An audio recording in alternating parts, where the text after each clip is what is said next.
नमस्कार, मैं doctor Anjali Dubey Gideon history channel में आपका स्वागत करती हूँ। आज हम जिस विषय पर चर्चा करेंगे वह है पानीपत का तृतीय युद्ध, जो 1761 में संपन्न हुआ।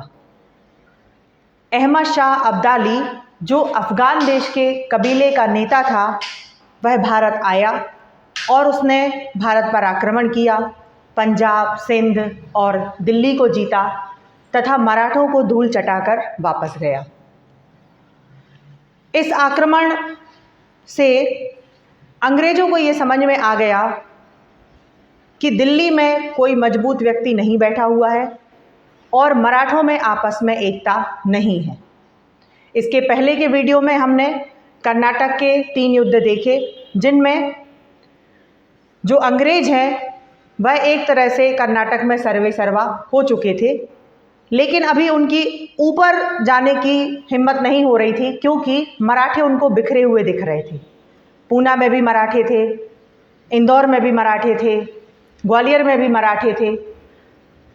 तो इस तरह से उनको दिख रहा था, बड़ौदे में भी मराठे थे, कि हमसे ताकतवर शक्ति ऊपर बैठी हुई है। लेकिन अहमद शाह अब्दाली ने उनकी आंखें खोल दी और उनका आगे का मार्ग प्रशस्त कर दिया। तो हम बात करेंगे पानीपत के तृतीय युद्ध की, जो 1761 में हुआ। जैसा कि मैंने आपको बताया, अहमद शाह अब्दाली अफ़गान देश के कबीले का एक नेता था। सबसे पहले हम युद्ध के कारणों पर प्रकाश डालेंगे।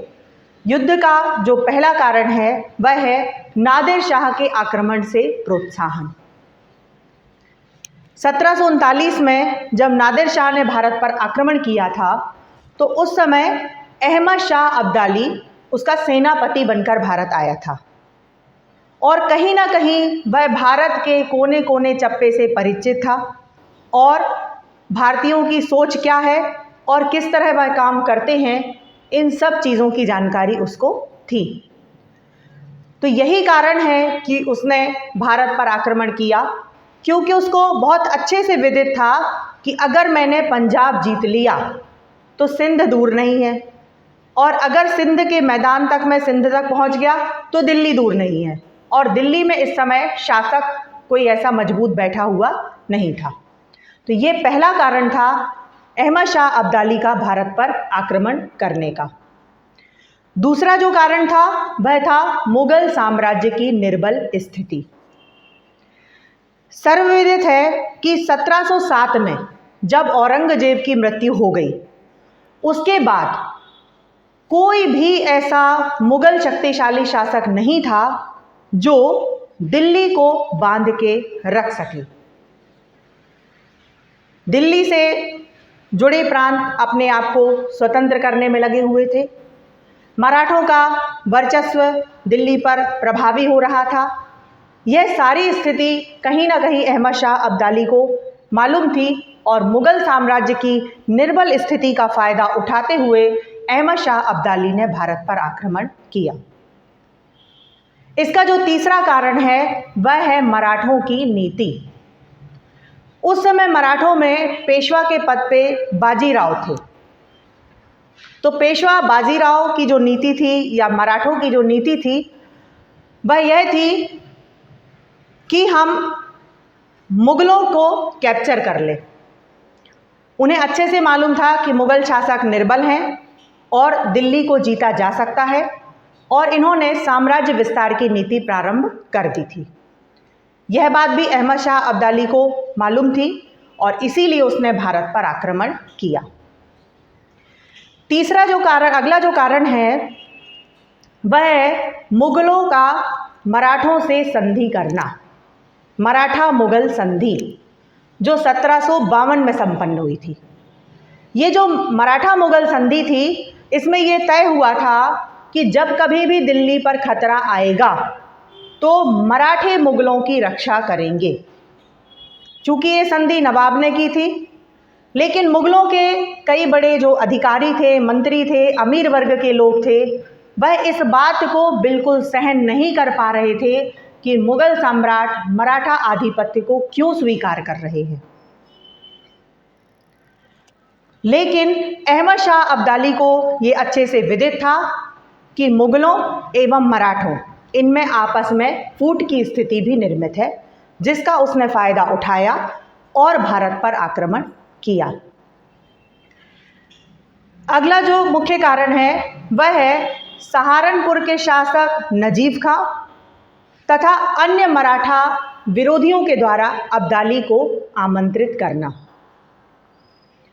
सहारनपुर के जो शासक थे नजीब खां और अन्य ऐसे मराठा विरोधी मतलब जो मुगलों में उच्च पद पर प्रतिष्ठित हैं और वो नहीं चाहते कि मराठा उनके ऊपर अपना ऑर्डर चलाए। उन्होंने खुद अहमद शाह अब्दाली को आमंत्रित किया था कि तुम आओ और भारत पर आक्रमण करो, क्योंकि उन्हें ये बहुत अच्छे से विदित था कि जब दिल्ली पर कोई आक्रमण होगा तो उसका सामना मराठे करेंगे 1752 की संधि के अनुसार।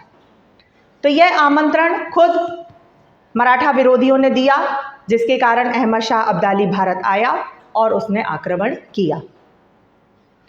इसके बाद एक और मेन कारण है, वह है अहमद शाह अब्दाली की राजनीतिक महत्वाकांक्षा। कारण कुछ भी रहा हो, चाहे किसी ने आमंत्रित किया हो या कैसी भी स्थिति रही हो, लेकिन अहमद शाह अब्दाली की खुद की भी इच्छा थी, क्योंकि वह भारत पहले आ चुका था नादिर शाह के साथ, तो उसने देखा था कि भारत में धन संपदा प्रचुर मात्रा में है और अगर हमने पंजाब को जीता तो सिंध और दिल्ली दूर नहीं है और निश्चित तौर पे हमारी विजय होगी, और अगर उसकी विजय होगी तो कहीं ना कहीं उसका विश्व में स्थान भी बनेगा। तो वह अपनी महत्वाकांक्षा को, अपनी राजनीतिक महत्वाकांक्षा को, जिसमें उसको नाम, पद, सम्मान, पैसा सब कुछ मिलना था, उसको वह पूरा करने के लिए भारत आया और भारत में उसने आक्रमण किया। कोई भी युद्ध जब हम पढ़ते हैं तो उसका एक तत्कालिक कारण भी होता है। एक व्यक्ति आक्रमण के बारे में सोचता है और एक तत्कालिक कारण ऐसा होता है कि उसमें वह आक्रमण कर देता है। तो इसका भी एक तत्कालिक कारण था और वह था नजीमुद्दौला को मीर बख्शी के पद से हटाना। नजीमुद्दौला को मीर बख्शी के पद पर अहमद शाह अब्दाली ने दिल्ली में नियुक्त कराया था और एक तरह से नजीमुद्दौला अब्दाली के प्रतिनिधि के रूप में बैठा हुआ था दिल्ली में। लेकिन जब 1752 में मुगल मराठा संधि हो गई और मराठे दिल्ली की राजनीति में पार्टिसिपेट करने लगे, तब मराठों ने नजीमुद्दौला को मीर बख्शी पद से हटा दिया। यह बात अहमद शाह अब्दाली को ठीक नहीं लगी और उसने भारत पर आक्रमण कर दिया। इसके बाद इसमें क्या क्या घटनाएं घटित हुई, इस पर हम चर्चा करेंगे। तो सबसे पहले अहमद शाह अब्दाली जब भारत आया तो उसने सबसे पहले पंजाब को जीत लिया और पंजाब के बाद अहमद शाह अब्दाली ने सिंध जीता और सिंध के बाद वह दिल्ली भी आया। दिल्ली में दत्ताजी सिंधिया मारे गए। इसके बाद अहमद शाह अब्दाली अब लड़ने के लिए तैयार है मराठों से। मराठा जो संघ था उसका प्रतिनिधि पेशवा था। पेशवा ने अहमद शाह अब्दाली से लड़ने के लिए अपने चचेरे भाई सदाशिव राव, जिसको हम भाऊ के नाम से भी जानते हैं, उनको नियुक्त किया। तो सदाशिव राव भाऊ और पेशवा का पुत्र था विश्वास राव।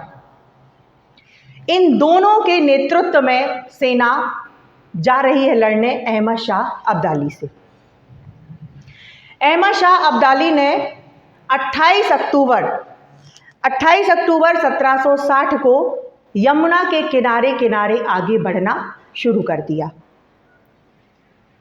इधर सदाशिव राव या भाऊ और विश्वास राव ये भी अपनी सेना लेकर के आगे बढ़े और पानीपत के मैदान में इन्होंने अपना डेरा जमा लिया।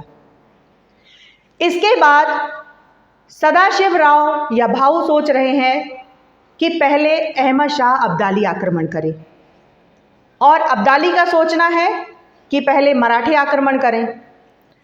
अब्दाली का अगर सोचना देखें तो एक तरह से वह सही था, क्योंकि उसने अभी अभी पंजाब में युद्ध लड़ा है उसने सिंध में भी युद्ध लड़ा है और उसने दिल्ली में भी युद्ध लड़ा है।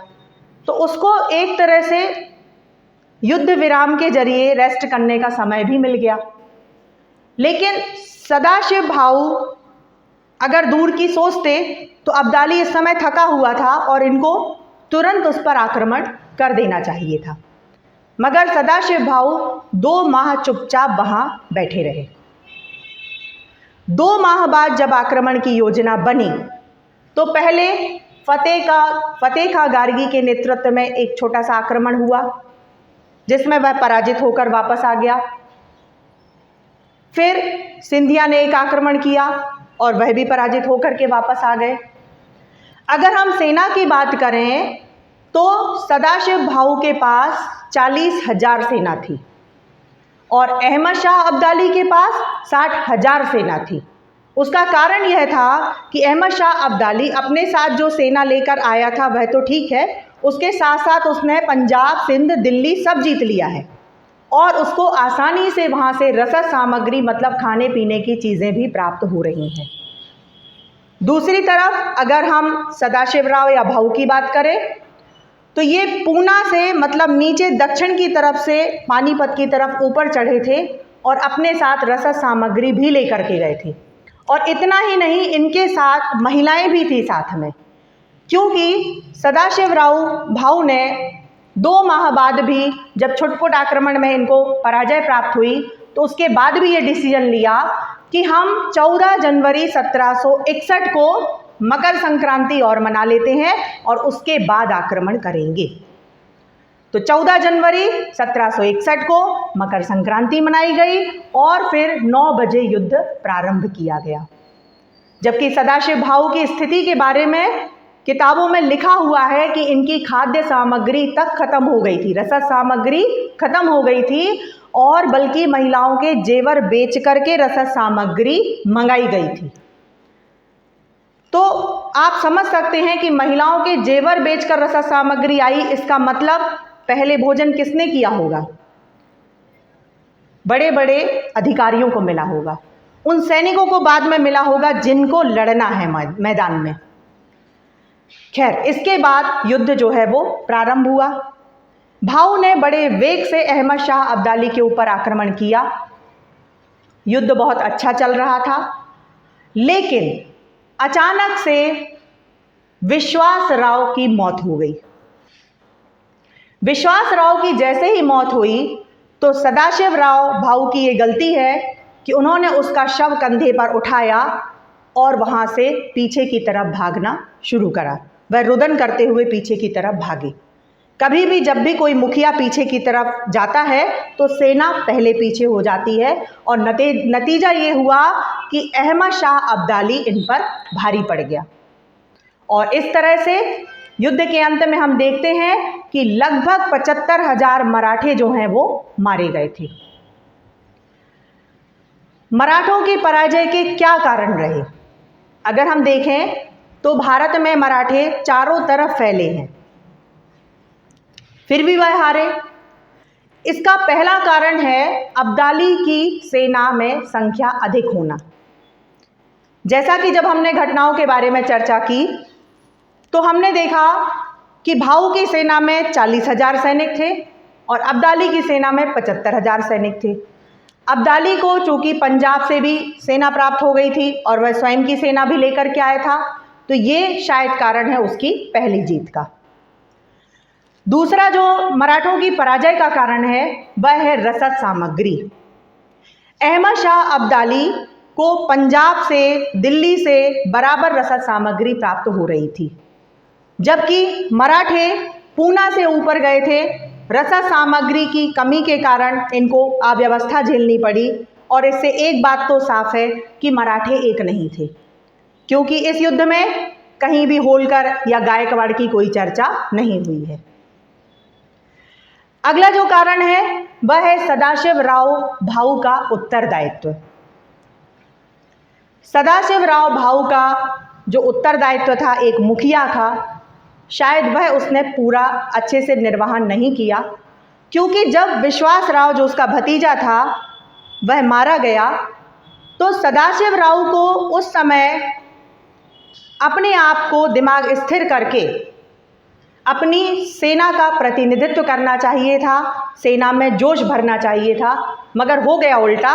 उसने विश्वास राव को उठाया और पीछे की तरफ बढ़ना शुरू कर दिया, जिसके कारण सेना का मनोबल टूट गया और बाजी पलट गई। तो ये भी एक कारण हो सकता है मराठों की पराजय का। इसके अलावा मराठों की जो पराजय का कारण है वह है दोषपूर्ण सैनिक व्यवस्था। मराठों की जो सैनिक व्यवस्था थी, शुरू से उन्होंने छापा मार युद्ध प्रणाली का प्रयोग किया था, लेकिन इस युद्ध में उन्होंने इस प्रणाली का त्याग किया। यह भी कहीं ना कहीं गलत था। दूसरा, जो मराठों के जो सैनिक थे वह घोड़ों पर आधारित थे। जब तक वह घोड़ों पर बैठे रहते थे तब तक बराबर लड़ते थे, और घोड़े से अगर कोई सैनिक नीचे गिर गया तब वह उस तरह से नहीं युद्ध कर पाते थे। तो ये भी एक कारण हो सकता है मराठों की पराजय का। इसके अलावा जो अगला कारण है वह है मराठों की तुलना में अब्दाली का श्रेष्ठ सेनापति होना। अब्दाली चूंकि पानीपत तृतीय युद्ध में जीता है, उसने पंजाब भी जीता है, सिंध भी जीता है, दिल्ली को भी जीता है और मराठों से भी जीता है। तो इन सब चीज़ों से भी ये साबित होता है कि सदाशिव राव की अपेक्षा जो अहमद शाह अब्दाली है वह कहीं ना कहीं श्रेष्ठ सेनापति था, और यह भी एक कारण है मराठों की हार का। एक मुख्य कारण यह भी हो सकता है कि मराठों का युद्ध आरंभ करने में देरी करना। भाऊ ने, आपने देखा पूरे युद्ध में सदाशिव राव भाऊ ने जब पानीपत के मैदान में अपना डेरा जमाया तो वह 2 माह चुपचाप बैठा और उसके बाद उसने युद्ध को प्रारंभ किया। जबकि अगर भाऊ दूरदृष्टि से सोचता तो उसको ये समझ में आता कि अहमद शाह अब्दाली अभी थका हुआ है, क्योंकि उसने पंजाब जीता, सिंध जीता, दिल्ली में आया और उसके बाद आक्रमण के लिए आ रहे मराठी के पास। लेकिन इन्होंने जो 2 महीने का समय अहमद शाह अब्दाली को दिया, उससे उसको पर्याप्त समय मिल गया और जीत हो गई अहमद शाह अब्दाली की। अगर हम इस युद्ध के परिणाम की बात करें तो परिणाम हम सबको दिख रहा है कि अंग्रेजों को भारत में अपनी शक्ति की स्थापना करने का अवसर मिला। अंग्रेज जो अभी कर्नाटक युद्ध लड़ने के बाद स्थिर थे और वह ऊपर चढ़ने की हिम्मत नहीं कर पा रहे थे, क्योंकि उनको गायकवाड़ दिख रहे थे, उनको होलकर दिख रहे थे, उनको पेशवा दिख रहा था, उनको सिंधिया दिख रहा था। लेकिन अहमद शाह अब्दाली के आक्रमण ने ये सिद्ध कर दिया कि मराठे दिखने में बहुत सारे हैं लेकिन इनमें आपस में एकता नहीं है, क्योंकि इनमें अगर आपस में एकता होती तो मराठे भारत में चारों तरफ फैले थे, इनकी रसद सामग्री कम नहीं होती। अगर अहमद शाह अब्दाली को पंजाब से रसद सामग्री प्राप्त हो रही है तो इन्हें सिंधिया की तरफ से क्यों नहीं हो रही है? तो अंग्रेजों को यह समझ में आ गया कि अब हम ऊपर की तरफ चल सकते हैं। दूसरा इसका जो परिणाम हुआ वो था सिखों का उत्कर्ष। कहीं ना कहीं अभी तक सिख मुगलों से डरते थे, मराठों को तो वो बहुत ज़्यादा शक्तिशाली समझते थे। लेकिन अहमद शाह अब्दाली के आक्रमण ने 1761 में इनकी भी आंखें खोल दी और इनको भी अपने साम्राज्य को बढ़ाने की प्रेरणा मिली और सिखों का भी उत्कर्ष प्रारंभ हो गया। तो इस तरह से आपने देखा पानीपत का तृतीय युद्ध, क्या कारण थे, क्या घटनाएं घटित हुई, इनके क्या परिणाम हमारे सामने आए। मैं आशा करती हूँ कि आज के इस वीडियो के माध्यम से आप संपूर्ण पानीपत के युद्ध को भली भांति अच्छे से समझ गए होंगे। अगला वीडियो हम मराठों पर आधारित आपके सामने लाएंगे। जब मराठा वीडियो हम बताएंगे, मराठों के भी 4 युद्ध हुए हैं, लेकिन उससे पहले आपको छत्रपति क्या है और पेशवा क्या है इसके बारे में एक वीडियो में विस्तार से समझाया जाएगा। उसके बाद ही आप मराठा युद्ध को अच्छी तरह से समझ पाएंगे। धन्यवाद।